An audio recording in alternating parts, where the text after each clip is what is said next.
Pemimpin PN meludah ke langit. Pada 20 Januari 2021, Datuk Seri Dr. Zulkifli Ahmad yang juga pengerusi Selangor Task Force for COVID-19 atau STFC mendakwa Kementerian Kesihatan Malaysia KKM enggan berkongsi data mentah COVID-19 kepada kerajaan-kerajaan negeri. Dia berkata keengganan pihak KKM berkongsi data berkenaan menyebabkan kerajaan negeri diletakkan dalam keadaan yang amat sukar. Umpamanya kalau kita bertinju, umpama mata kita ditutup, tangan kita diikat. Data sharing ini adalah sangat penting dan ia bukan data sharing bersawitan dengan data peribadi, katanya, seperti dipetik Asro Awani.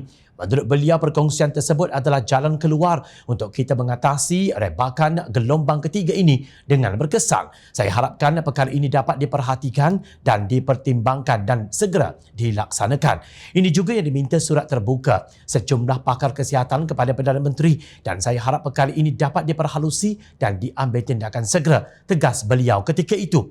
Hanya pada 24 Julai 2021, KKM mula menyerahkan data untuk perkongsian di GitHub yang ditempelak oleh Zulkifli. Saya amat berterima kasih kepada GitHub tetapi sudah terlambat 10 bulan. Katanya di Dewan Rakyat di Petik Media 27 Julai 2021. Siapakah Perdana Menteri ketika itu? Tak lain tak bukan Pengerusi Perikatan Nasional Tan Sri Mahyadi Mak Yassin yang kononnya sangat prihatin dan tidak zalim kepada rakyat.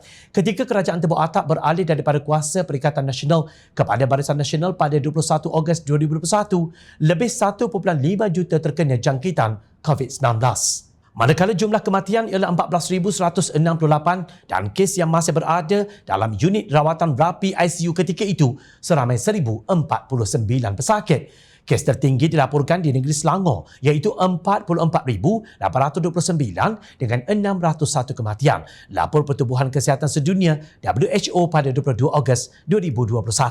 Walaupun belasan ribu maut akibat COVID-19, beratus ribu hilang pekerjaan, rakyat lapar mengangkat bendera putih dan ratusan membunuh diri kerana putus asa. Hari ini Mahyadin tanpa segan silu menyindir kononnya kerajaan pimpinan Datuk Seri Anwar Ibrahim tidak mampu membawa kestabilan dan kesejahteraan kepada rakyat. Kita bercakap soal situasi yang serius, keadaan yang cukup dahsyat dan cukup berat. Sebab itu, setiap hari kita tengok Anwar buka mulut, saham jatuh, ringgit jatuh, semuanya jatuh. Bukan saja soal jatuh, orang pun tidak percaya.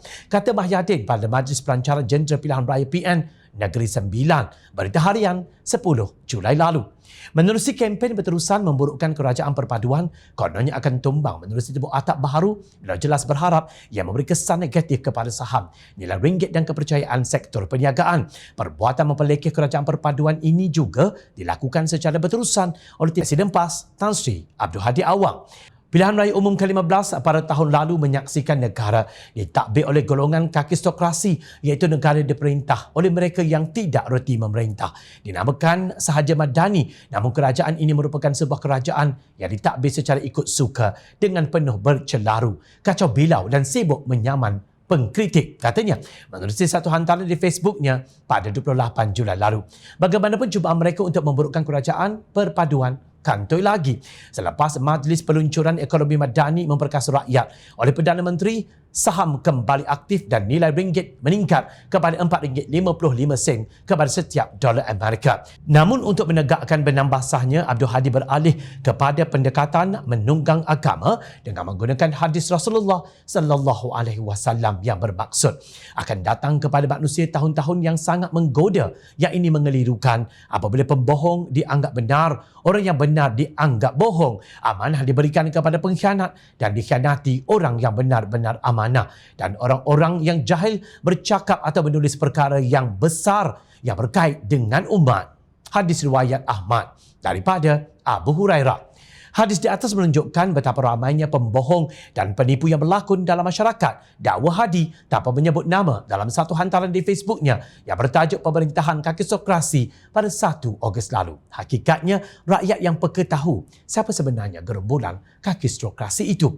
Selain ahli Kabinet Mahyadin yang bersaiz mega 70 orang, gerombolan kakistokrasi itu termasuk seorang duta khas yang bertaraf Menteri ke Timur Tengah yang makan gaji buta sejak pelantikannya pada 2 April 2020 hingga Dewan Rakyat dibubarkan pada 10 Oktober 2022. Kira-kira 30 bulan.